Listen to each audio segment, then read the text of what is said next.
Muy buenas noches a todos quienes se conectan a través de las redes sociales. Vamos a dar inicio a esta séptima campaña Unidos por el Titicaca, y para ello vamos a contar con la presencia del ingeniero Gonzalo Lora Beizaga, ¿no? Quien tiene bastante experiencia en la parte ambiental, de haber trabajado en los ministerios públicos de Bolivia, de haber participado también con instituciones acá en el Perú, apasionada por la naturaleza, querendona de la cultura andina y realmente ama el lago Titicaca. ¿Ok? Entonces, sin más preámbulo, voy a ceder la palabra para que el ingeniero Gonzalo Lora pueda iniciar con su presentación. Adelante, ingeniero Gonzalo. Gracias, querido Neptalí. Ya son varios años que nos toca participar en esta campaña tan importante y en este impulso de la sociedad civil hacia poder conservar nuestro querido lago Titicaca. Yo he preparado una presentación que ahora se las paso a compartir. Que está más orientado ahora hacia las amenazas, ¿no? O sea, vamos a tocar los temas eh, la flora, la fauna, pero vamos a abordarnos un poco más sobre las amenazas sobre el sistema de vida, ¿no? Que es un tema crítico y que necesita ser atendido con urgencia.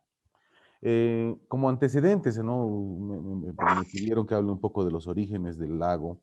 El lago Titicaca está situado en la meseta del altiplano, ¿no? En la cordillera de los Andes. La cordillera de los Andes es la cordillera continental más larga del mundo, con 8.500 kilómetros lineales. Se ramifica en dos cordilleras a la altura del altiplano central y se forma el altiplano sudamericano a nivel de los Andes centrales. El altiplano es una gran cuenca endorreica. ¿Qué quiere decir eso? Que no descarga en el océano, sino termina descargando al final en el Salar de Uyuni, ¿no? Toda la concentración de la cuenca se descarga finalmente en el Salar de Uyuni. Es un sistema de vida único de aproximadamente 200.000 kilómetros cuadrados de superficie, es decir, mucho más grande que la mitad de los países del mundo, y su paisaje está definido por la presencia de grandes montañas, glaciares, lagos y salares.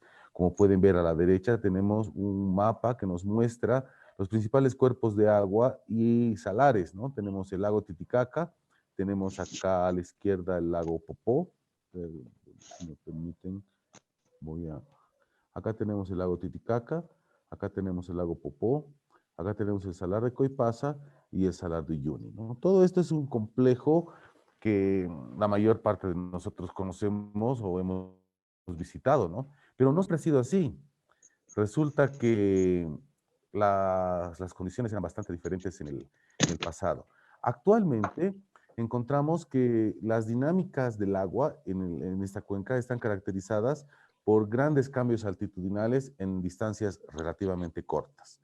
Es decir, pasamos de niveles de 6.500 metros de montaña a niveles de valles interandinos en distancias muy cortas, lo que hace que estos cambios abruptos no puedan ser modelados adecuadamente por los modelos matemáticos, y además genera un ecosistema, un paisaje de ecosistemas único, ¿no? Único en el mundo, que está caracterizado por, que está definido más bien por las dinámicas del agua, ¿no? Las dinámicas del agua en esta región están caracterizadas por estos cambios altitudinales, ¿no? Y dependen fundamentalmente de dos sistemas de vida, el lago Titicaca y la cordillera. Este presenta condiciones extremas de altitud, temperatura y radiación solar, pero es un sistema de vida de gran diversidad natural y cultural. Es más grande que 102 de 195 países en el mundo, con una superficie aproximada de 144.000 kilómetros cuadrados. Esta enorme biodiversidad se da por la abundancia de agua en la región, por la histórica abundancia de agua en la región, ¿no? Porque esta abundancia de agua ha dado lugar al asentamiento de comunidades humanas y ha dado lugar a la formación de ecosistemas únicos, ¿no? El lago Titicaca es el principal depositario de las culturas occidentales y el principal cuerpo de agua del sistema TDPS. Pero como les mencionaba, no siempre era así, ¿no? Antes el paisaje del altiplano, como pueden ver aquí a la izquierda en el primer mapa, en el lago Mataro, Básicamente toda la cuenca del altiplano estaba colmada por un gran lago, el lago Mataro. Esto ha sido más o menos hace 2.6 millones de años. Y por procesos naturales, esta agua se ha ido perdiendo, se ha ido secando, ¿no? Como pueden ver aquí a la izquierda, incluso desbordaba hacia otras cuencas el lago Mataro. Era todo un cuerpo de agua que llegaba a 3.950 metros sobre el nivel del mar. Eso implica que todo La Paz, todo el Alto, Oruro, estaban inundados, eran parte del lago. El lago llegaba hasta las faldas de los grandes nevados como el Huayna Potosí o el Illimani. Medio millón de años después, se sufre un proceso de desecación importante y el nivel del lago baja 50 metros, ¿no? Y los científicos de la paleoclimatología establecieron que esto más o menos sucedió hace 2 millones de años, ¿no? El lago Cabana llega a 3.900 metros sobre el nivel del mar y ya aproximadamente entre 191.000 años y medio millón de años atrás, el proceso de desecación se incrementa hasta conformar lo que es el lago Vallivian, que llega a 3.860 metros, posteriormente el lago Minchín, que llega a 3.825 en la parte norte y 3.730, hasta el último gran lago del sur del altiplano, que es el lago Tauca, ¿no? Aquí existía ya un doble sistema de lagos, que es el Titicaca y el lago Tauca. El lago Tauca era un gran lago, pero no tenía mucha profundidad, ¿no? Llegaba a unos 60 metros de profundidad aproximadamente. Y se fue secando gradualmente hasta conformar el paisaje actual que podemos ver aquí a la derecha, ¿no? He preparado una pequeña animación para que se den cuenta cómo ha sido el drástico proceso de secación en el altiplano. Si me permiten, voy a cambiar de...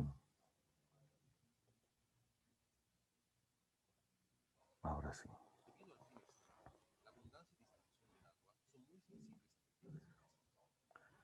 Como se puede ver, ¿no? Esta es una simulación de la gran cuenca del altiplano, como en 2 millones de años aproximadamente, el nivel del lago baja 141 metros y su superficie se reduce decenas de miles de kilómetros cuadrados, ¿no? Y esto nos debe llamar la atención porque es un indicador concreto de que el sistema altiplánico es altamente sensible a los cambios, a variaciones modestas, relativamente modestas, de temperatura y radiación solar, ¿no? Entonces, esos cambios pueden ser tan significativos como para cambiar completamente el sistema de vida, ¿no?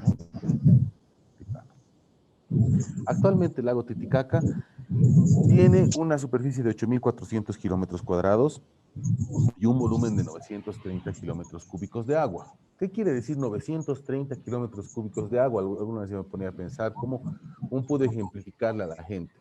Y creo que la mayoría de las personas que están viendo este video conocen el Estadio Hernando Siles, ¿no? El Estadio Hernando Siles puede albergar hasta 45.000 personas aproximadamente.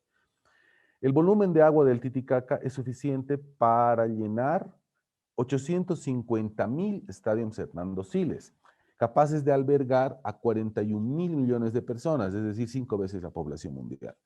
El volumen de agua que tiene el lago es muy significativo. Es uno de los 10 lagos más antiguos y más grandes del mundo. Tiene una edad aproximada de 2.6 millones de años. Es el lago navegable más alto del mundo, está a una altitud promedio de 3.809 metros sobre el nivel del mar, y tiene dos cuerpos, ¿no? O sea, tiene dos cuerpos principales que lo caracterizan, que lo hacen diferente, que lo hacen único. El lago Mayor es un lago profundo que tiene una superficie de 7.131 kilómetros cuadrados, y el lago Menor, que es un lago somero, que promedio tiene 8 metros de profundidad, siendo su punto más profundo la fosa de Chua a 41 metros. Sin embargo, en el lago Mayor, la profundidad máxima llega a 283 metros. Lo que hace que, aunque es un sistema de vida, las dinámicas ecológicas dentro del lago Menor y del lago Mayor presentan diferencias que pueden ser significativas a la hora de evaluar la capacidad del sistema de recibir impactos negativos como la contaminación. Algo parecido pasa aquí en la bahía de Puno, ¿no? O sea, este es otro sistema somero que también presenta características muy similares al lago Menor, ¿no? Y que presentan los mayores problemas de contaminación, la bahía de Puno en Perú y la bahía de Coana aquí en este sector en Bolivia, ¿no? Cuando hablamos del Titicaca, hablamos de un corazón de agua. ¿Qué quiere decir eso? El Titicaca bombea agua a todo el altiplano. Es el encargado de bombear el agua porque evapora. O sea, si ustedes ven aquí, los ríos aportan 210 metros cúbicos, perdón, estos tamaños son cuadrados, metros cúbicos por segundo al lago. Y la lluvia 270, esos son 480 metros cúbicos por segundo en promedio que entran al lago. De estos se evaporan 436, es decir, el 95% del agua que ingresa al Titicaca se evapora y se redistribuye en toda la cuenca, es decir, 141.000 kilómetros cuadrados alrededor. Esto implicaría más o menos un servicio ecosistémico de dotación de 500 toneladas de agua por segundo. Es el equivalente a que 100 camiones de 5 metros cúbicos salgan cada segundo del Titicaca hacia Oruro, hacia La Paz, hacia Puno, distribuyendo agua. Es un servicio ecosistémico que no se podría reemplazar, ¿no? Porque no habría capacidad energética para subvencionar ese servicio ecosistémico. Otro servicio ecosistémico que desconocemos es el aporte de las aguas subterráneas.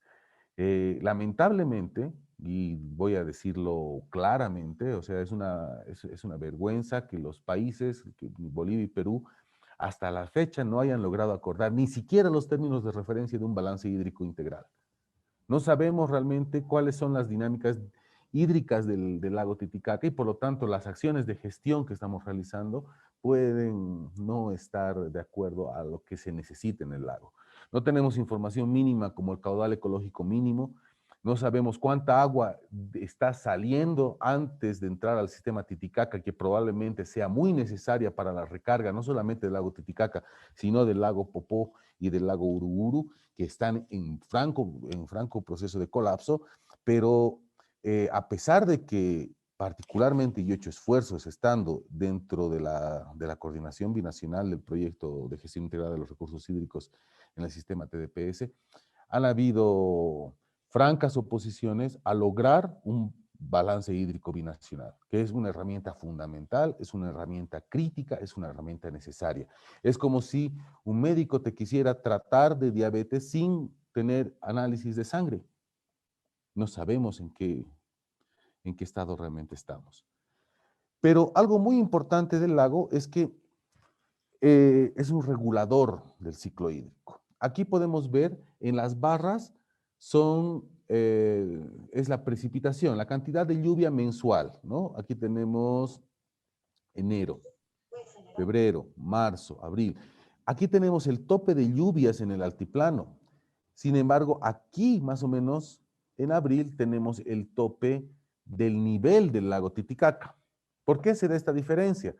Porque la montaña, el glaciar, va reteniendo la humedad en la época lluviosa, va reteniendo esos excedentes y va minimizando el riesgo climático, ¿no? Porque si no las riadas serían muy fuertes. Y con el tiempo que se va deshielando, va equilibrando la escasez de agua en época seca, ¿no? Aquí tenemos junio, julio, que son meses que son compensados por el nivel del lago Titicaca.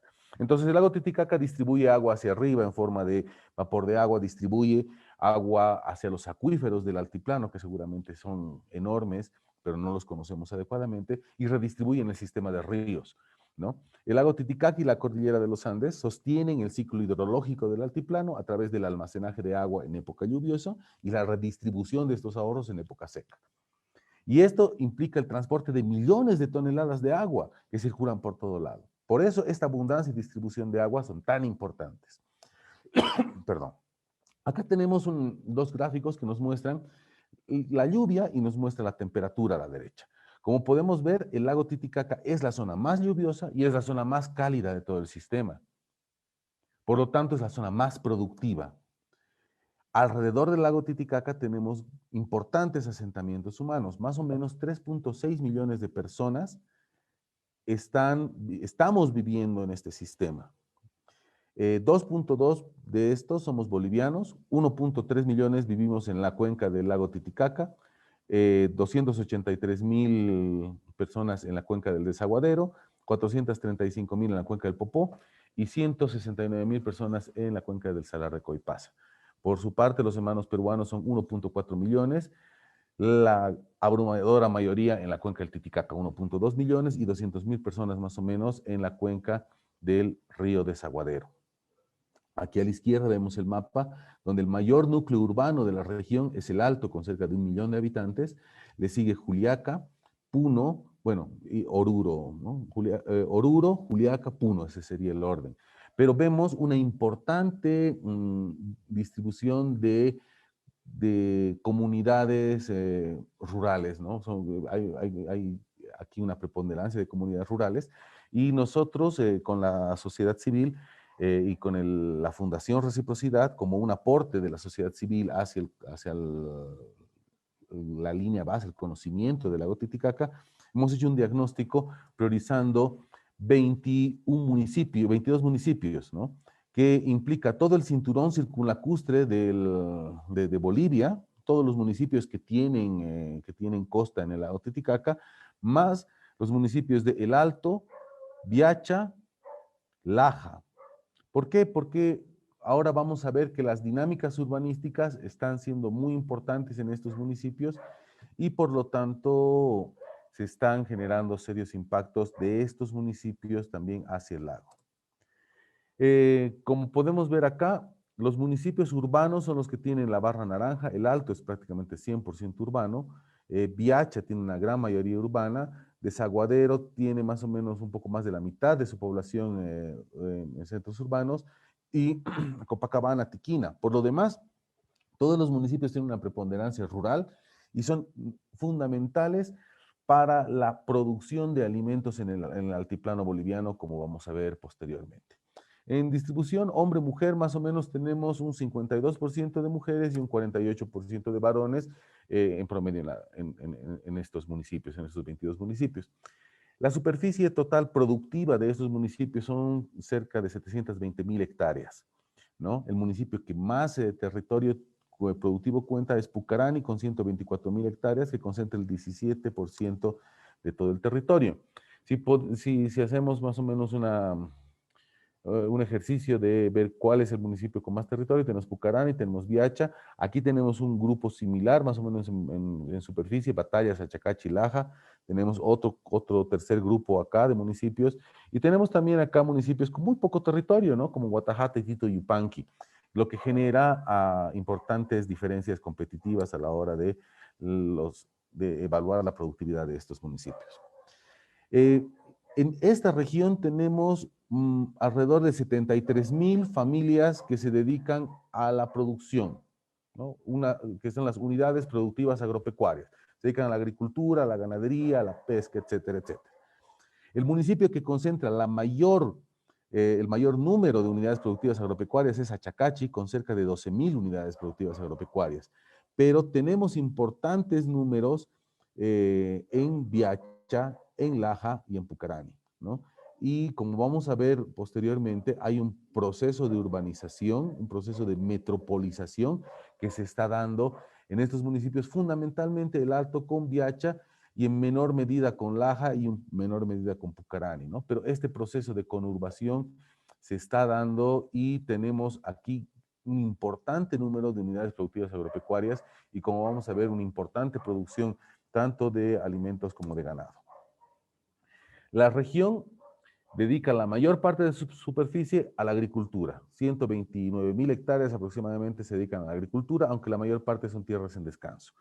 Y un poco más de 100.000 hectáreas se dedican a la ganadería, la abrumadora mayoría de esto, pastos naturales. Y tenemos tan solo 951 hectáreas de bosque, lo cual es sumamente preocupante y nos muestra que tenemos una tarea pendiente desde la colonia, cuando hemos aniquilado los bosques andinos y por lo tanto hemos llevado el sistema ecológico a un estado de equilibrio menos beneficioso para los seres humanos, ¿no? Antúnez de Mayolo, el doctor Antúnez de Mayolo, que seguramente es una de las mentes más importantes del último siglo en Perú, relata que los ancestros incas contaban con muchísima más agua que hoy en día. El nivel del glaciar en la época de los incas llegaba más o menos a 4.500 metros, señala Antunes de Mayolo.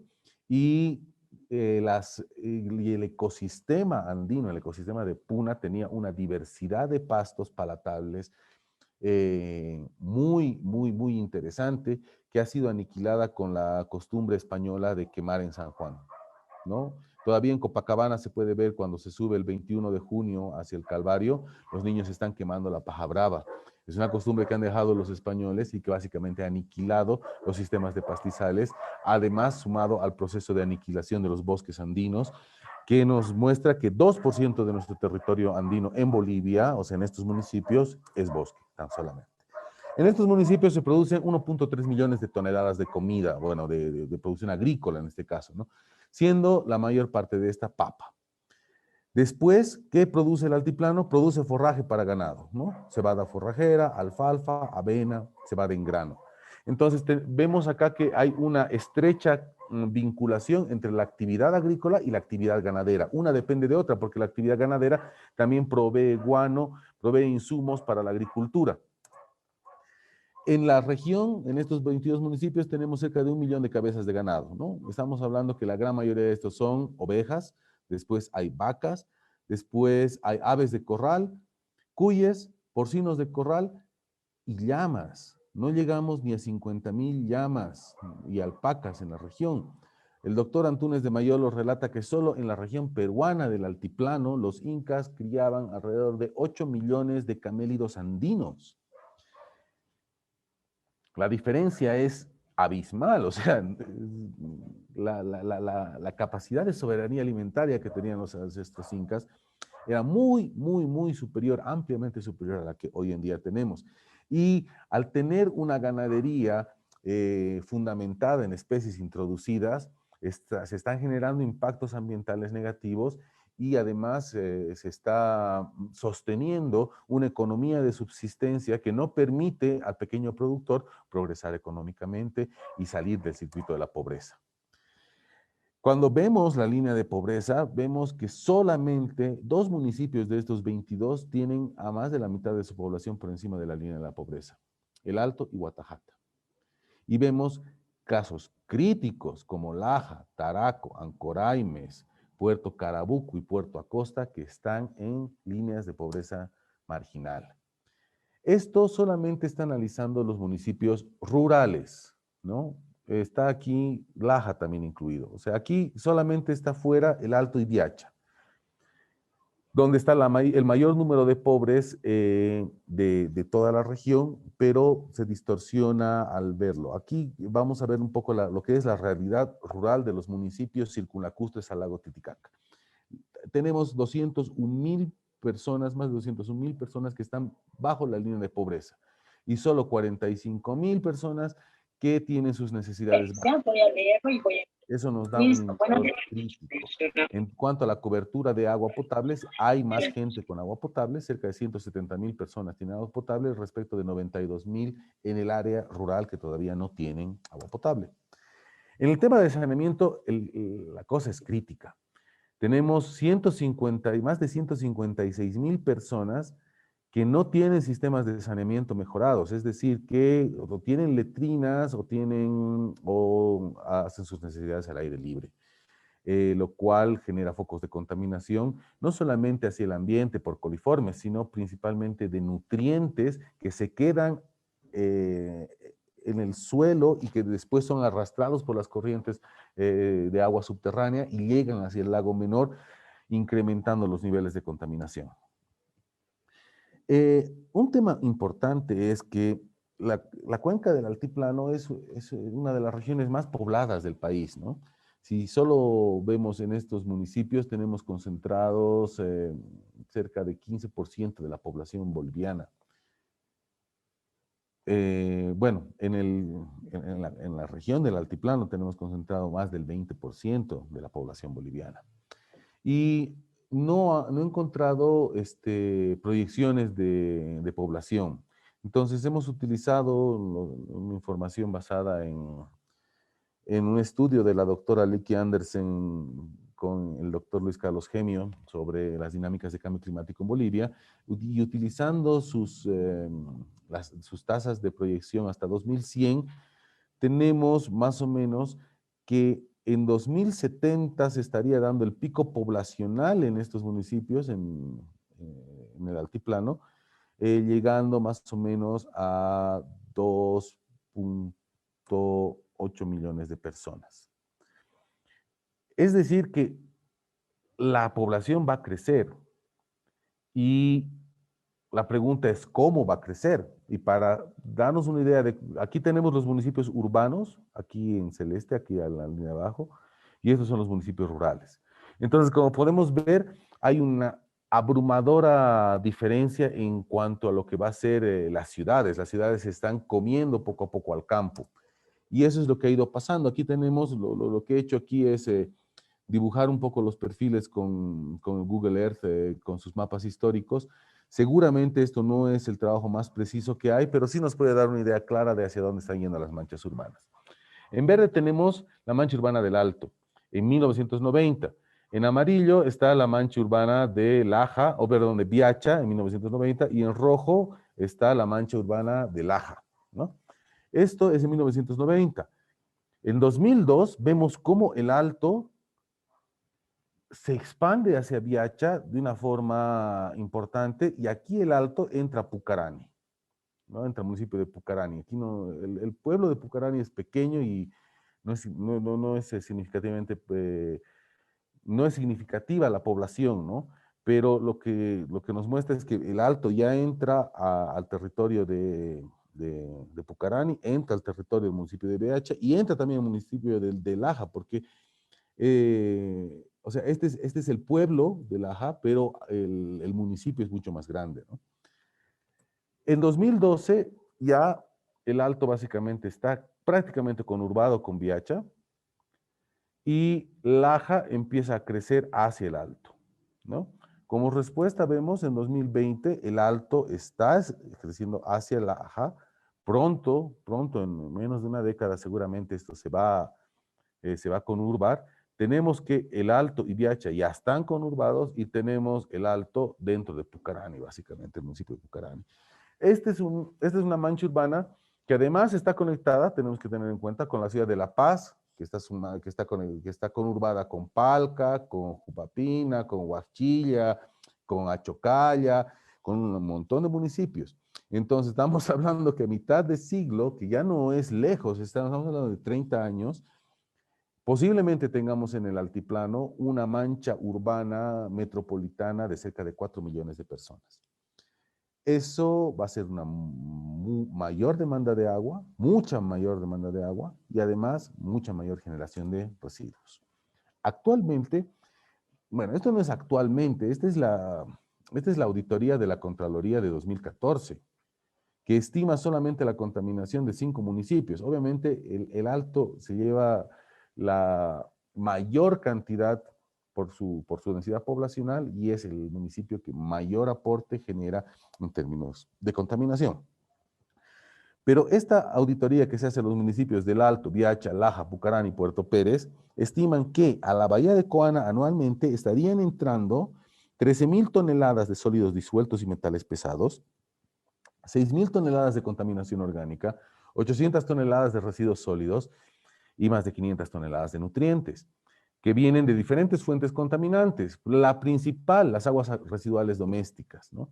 Que vienen con un tratamiento insuficiente o con ningún tratamiento en absoluto. A esto se suma, perdón, las aguas residuales industriales. Cuando se firma, cuando el gobierno municipal de La Paz firma contrato con Aguas de Lillimani, bajo una visión corporativa, buscaba hacer el tratamiento de las empresas del Alto y cobrarles por eso, ¿no? Sin embargo, esto no se pudo activar con EPSAS y hoy en día la gran mayoría de las industrias del Alto están descargando sus vertidos directamente al río Seco, directamente al río Seque, lo cual eleva los niveles de contaminación orgánica a niveles imposibles de tratar por la planta de tratamiento de Puchucollo, ¿no? La planta de tratamiento de Puchucollo ya es una planta obsoleta. Se han hecho un par de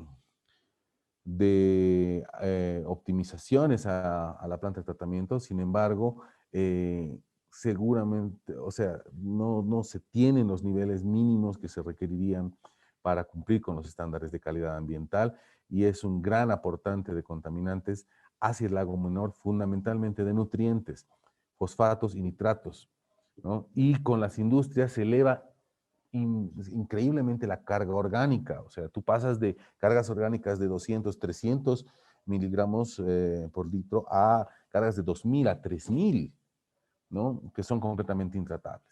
A esto se suma una pésima cultura de gestión de residuos sólidos, ¿no? Vemos las ciudades andinas son unos basureros, los ríos, los canales son unos basureros. Tiene que venir un francés para que la gente se dé cuenta de que había estado sucio, mientras nuestros voluntarios y nuestras voluntarias durante años han estado tratando de concientizar a la gente sobre cómo impacta la basura en el sistema andino, ¿no? Ustedes con CLIP, ¿cuántos años están haciendo campañas de limpieza? Y Federico Chipana con su grupo también, ¿cuántos años están haciendo campañas de limpieza? Y cada vez que volvemos encontramos más plástico, encontramos más basura. Claro, o sea, con una campaña de limpieza al año, ¿no? Donde algunas autoridades aprovechan para sacarse la foto, no vas a retirar las 800 toneladas de basura que están entrando anualmente solamente por la bahía de Coana. No hay rellenos sanitarios. No hay un solo relleno sanitario que cumpla las normas, las normas mínimas ambientales, ni en Bolivia ni en Perú. Y eso es una verdadera vergüenza. Hace aproximadamente 5 años ha habido un derrame de la piscina de lixiviados del relleno sanitario de Villa Ingenio, que ha descargado 17,000 metros cúbicos de lixiviados hacia el lago Titicaca. Entonces, a eso se suma más de 150,000 vacas, bueno, solo en la bahía de Coana, 5,000 vacas que no tienen un sistema productivo adecuado, ¿no? O sea, la vaca está haciendo sus necesidades en el lago, en el río, está tomando agua de un río contaminado con aguas hervidas, de un río contaminado con aguas industriales, de un río contaminado con metales pesados. Esa vaca no puede estar saludable, esas vacas tienen mastitis, tienen problemas de resistencia a antibióticos y hormonas, porque no hay tratamiento de hormonas ni de antibióticos. Y ese es el cinturón lechero del altiplano, que tiene sumidos en el circuito de la pobreza a más de 100,000 personas a cerca de 100,000 personas alrededor del lago Menor, que dependen de la ganadería, porque no pueden sacar buenos rendimientos de leche y tienen que vender un queso a 12 bolivianos, lo que equivale a 6 soles, para no perder su producción. Cuando tenemos el potencial de producir camélidos andinos de alto, o sea, la fibra de vicuña es la fibra más cara del mundo, pero el ganadero está vendiendo su leche a un precio ridículo, y lo que no puede vender lo transforma en unos quesos que los vende después en la feria de Puerto Pérez. Y este circuito termina empobreciendo al agricultor, al ganadero, y termina repercutiendo negativamente sobre el sistema hídrico, sobre el sistema ambiental, porque las vacas están contaminando el lago. O sea, no puede ser que con menos de 1 millón de cabezas de ganado de todo tipo en Bolivia tengamos estos niveles de contaminación, cuando los ancestros incas tenían más de 8 millones de cabezas de camélidos andinos que vivían en equilibrio con el lago. Entonces estamos haciendo las cosas mal. Particularmente en Bolivia, ¿cuál es el estado de la bahía de Coana?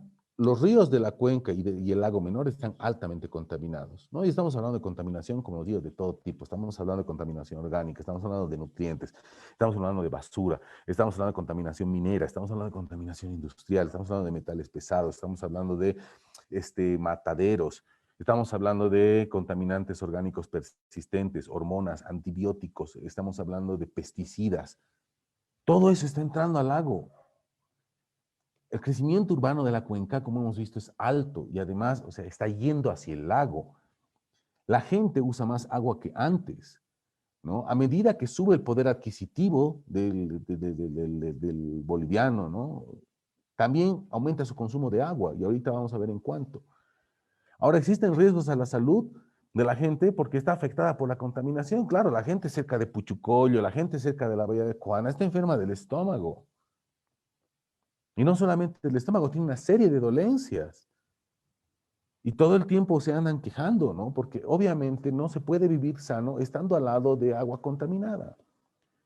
Y esta contaminación está afectando las actividades productivas de la cuenca, de la cual dependen aproximadamente 100,000 personas solo en la cuenca del lago Menor en Bolivia, ¿no? Que se dedican a la agricultura, a la ganadería o a la pesca. Porque la pesca está...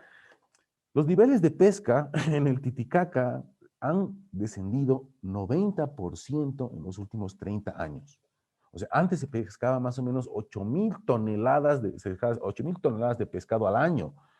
Hoy en día estamos en 800 toneladas de pescado al año.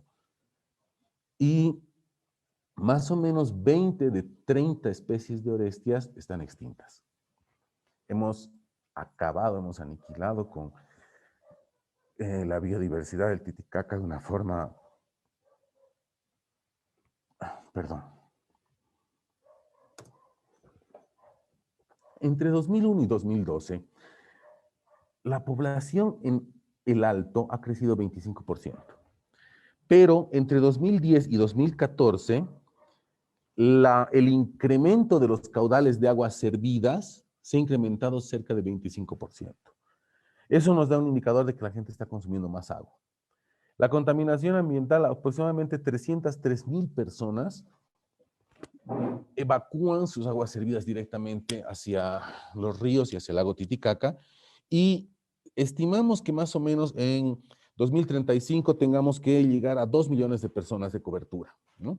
Lo cual presenta desafíos muy importantes que no estamos pudiendo cumplir.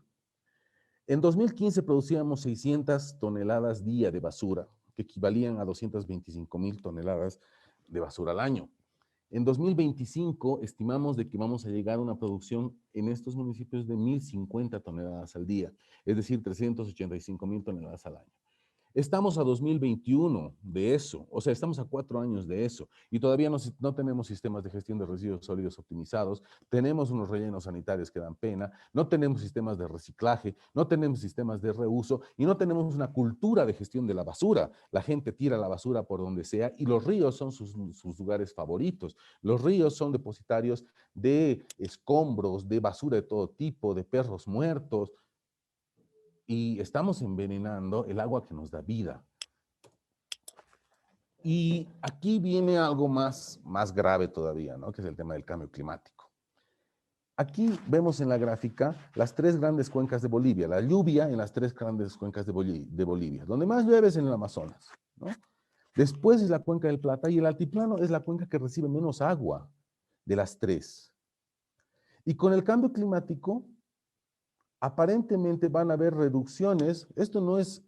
Los modelos climáticos no funcionan bien en el altiplano porque al cambiar los gradientes altitudinales en distancias tan cortas, los modelos no logran replicar con precisión las condiciones climáticas en el altiplano. Sin embargo, aparentemente podrían haber menores índices de precipitación o por lo menos un acortamiento de la época de lluvias. Pero sí se tiene evidencia concreta de que va a haber mayor temperatura. Por lo tanto, va a haber mayor evapotranspiración. Y como hemos visto, el sistema de la cuenca del altiplano, aquí vamos a ver, evapora 95% del agua que recibe. Entonces va a haber mayor evaporación, mayor evapotranspiración, por lo tanto va a haber mayores pérdidas hacia el ambiente de nuestros reservorios de agua, nuestras represas. Lo cual va a repercutir en menor oferta de agua y con una mayor población humana que está consumiendo cada vez más agua, ¿no? Hay más o menos un habitante promedio en el Alto un habitante en el Alto en promedio consume entre 60 y 100 litros de agua. Día. Un habitante de la zona sur, un habitante de clase alta paseña, está consumiendo cerca de 300 a 350 litros por día de agua. Entonces, en el futuro, cuando se incremente el poder adquisitivo de la mancha urbana que estamos viendo ahí arriba, ya su consumo no va a ser de 30 litros por día en un contexto rural o 60 litros por día a 100 litros por día en un contexto urbano. Va a ser de 200, 250 litros por día con una población de cerca de 4 millones de personas contemplando el contexto de la paz también. Aquí esto es del balance hídrico nacional, que nos muestra los potenciales impactos en la oferta y en la demanda de agua, tomando en cuenta los modelos de cambio climático. Estos no son los últimos escenarios climáticos. Estos escenarios climáticos corresponden al cuarto informe de evaluación del IPCC. Es decir, aquí se maneja el A2 y el B2. Pero lo que nos muestra que potencialmente hoy día, o sea, actualmente el país recibe una oferta de 84,000 hectómetros cúbicos de agua, de los cuales solo utilizamos 5,500.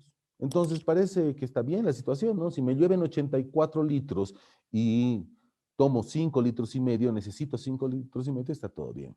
Pero para el 2100 se estima que esa oferta de agua se va a reducir de 84,000 a 77,000 hectómetros cúbicos.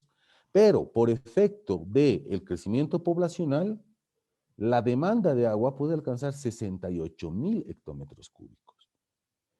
Eso nos plantea escenarios ante los cuales tenemos que tomar acciones ya. Los sistemas de agua potable en Bolivia pierden aproximadamente entre 30 y 40% del agua en distribución. Es decir, yo potabilizo 100 litros y efectivamente a las casas están llegando 60. Estoy perdiendo entre 30 y 40 litros porque las tuberías están rotas, porque el sistema está dañado, porque hay fugas. En 2100 no vamos a tener el lujo de poder desperdiciar 40% del agua que potabilizamos. Pero para poder ser eficientes en la distribución de agua, tenemos que cambiar el sistema actual de distribución de agua potable, lo cual implica una inversión seria por parte del Estado. Sin embargo, estamos lejos de ver todavía estos contextos de cambio climático. La biodiversidad, como les mencionaba, está en peligro crítico de extinción. Las orestias, como les mencionaba, se han extinto 20 de un poco más de 30 especies. La rana del Titicaca está en severo peligro de extinción, y no solamente producto de la contaminación, sino de un tráfico abusivo que se da fundamentalmente en Perú y en menor medida en el Alto, en los cuales literalmente licúan a las ranas con el fetiche de que son afrodisíacos y les pueden ayudar con la disfunción eréctil. Entonces, es crítico, es indignante que no solamente los estemos matando con la contaminación, sino los estemos literalmente licuando vivos, ¿no? Aquí tenemos a la izquierda el zambullidor del Titicaca, el Rolandia microptera, la queñola, que también está en peligro de extinción. Y bueno, hasta el día de hoy lo que se ha logrado es hacer planes de acción, ¿no? O sea, los estados se han puesto de acuerdo qué van a hacer para conservar a la queñola, para conservar a la rana, pero las acciones concretas no se están reflejando en las dinámicas poblacionales, lamentablemente. Como hemos podido ver, no tengo la figura peruana porque este trabajo lo hemos hecho para el área de Bolivia. El Titicaca es la región más fértil y productiva del altiplano, lo ha sido y va a seguir siendo la región más fértil y productiva del altiplano. Sin embargo, aquí en Bolivia, el altiplano es la región con los mayores índices de desnutrición infantil. O sea, tenemos alimentos altamente nutritivos, ¿no? La papa ha salvado de la desnutrición a continentes enteros, a países enteros. La quinoa es utilizada como el alimento base para los astronautas en la NASA. Tenemos amaranto, tenemos cereales, tenemos orestias que tienen fósforo, hierro, tienen litio. Tenemos alimentos de alto valor nutritivo, pero tenemos la mayor cantidad de niños desnutridos en el país. Aproximadamente 3 de cada 10 niños en el altiplano sufre de desnutrición infantil. ¿no? Y esto repercute en desarrollo cerebral, repercute en desarrollo físico, repercute en enfermedades, repercute en un sistema inmunológico deficitario, repercute en temas de atención, de inteligencia, se reduce el potencial intelectual y además estamos contaminando, estamos dándole agua contaminada para producir nuestros alimentos a la región más fértil y productiva del altiplano. Eso nos muestra más o menos el escenario que estamos viviendo, ¿no? Y nos muestra que en un futuro con cambio climático necesitamos ser eficientes en cómo gestionamos el agua. Y estamos ante un inminente colapso de no tomar las medidas necesarias para poder revertir esta situación, ¿no? Es preocupante y es más preocupante aún que la lentitud con la que se están manejando los estados. Ya hemos gastado casi una década y no hemos hecho más que planes, TDRs, pero no hay una sola planta de tratamiento que esté funcionando adecuadamente o que tenga un tratamiento adecuado para un sistema hídrico como el lago Titicaca. Las industrias están contaminando con niveles preocupantes, la minería, y pronto nos vamos a dar cuenta de que vamos a necesitar esa agua. Y además estamos dañando severamente el equilibrio ecológico del lago Titicaca. Y por lo tanto lo estamos llevando al borde del colapso, por lo menos en sus regiones someras. Y no sabemos muy bien cuáles pueden ser los potenciales impactos de esto, porque no tenemos bien estudiadas las dinámicas de resiliencia del lago. No sabemos cuáles son sus umbrales de cambio, no conocemos adecuadamente sus dinámicas hidrológicas, y es el único de los grandes lagos del mundo que no tiene un sistema de monitoreo. Entonces, la tendencia es preocupante, y es preocupante de que, por ejemplo, hace más de 5 años hay un financiamiento de $86 millones prácticamente para el lago Titicaca, y no se haya construido una sola planta de tratamiento o un relleno sanitario hasta el día de hoy. Han pasado 3 ministros de Medio Ambiente y Agua, y no se ha construido una planta de tratamiento hasta el día de hoy. Entonces, este es un llamado de atención, ¿no? Este es un llamado de atención para que empecemos a hacer las cosas bien, y creo que estos espacios son sumamente importantes para tener una sociedad civil informada, una sociedad civil empoderada. Necesitamos asumir una cultura de gobernanza del agua, necesitamos generar acuerdos comunes por el agua. Lamentablemente, la tendencia de los burócratas es que vamos a hacer un plan entre 4 paredes y con 15 expertos. Pero no se puede hacer un plan de gestión de los recursos hídricos si es que no se incorpora a los lecheros, si es que no se incorpora a los ganaderos, si es que no se incorpora a los mineros, si es que no se le incorpora a la gente del territorio, a la gente que está usando el agua, al campesino, al pescador. Y con seguridad esa es una de las principales tareas pendientes de ambos estados. Creo que eso sería todo. No sé, Neptalí, si tienes, hasta aquí es la presentación y como lo que he preparado. Está bien, agradecidos nosotros infinitamente contigo, Gonzalo, porque siempre tienes ese corazón de poder estar apoyando voluntariamente. Lo has hecho presencialmente estando acá en el Perú, apoyando en las capacitaciones directas a nuestros voluntarios, y esta vez también nos acompañas por las redes sociales.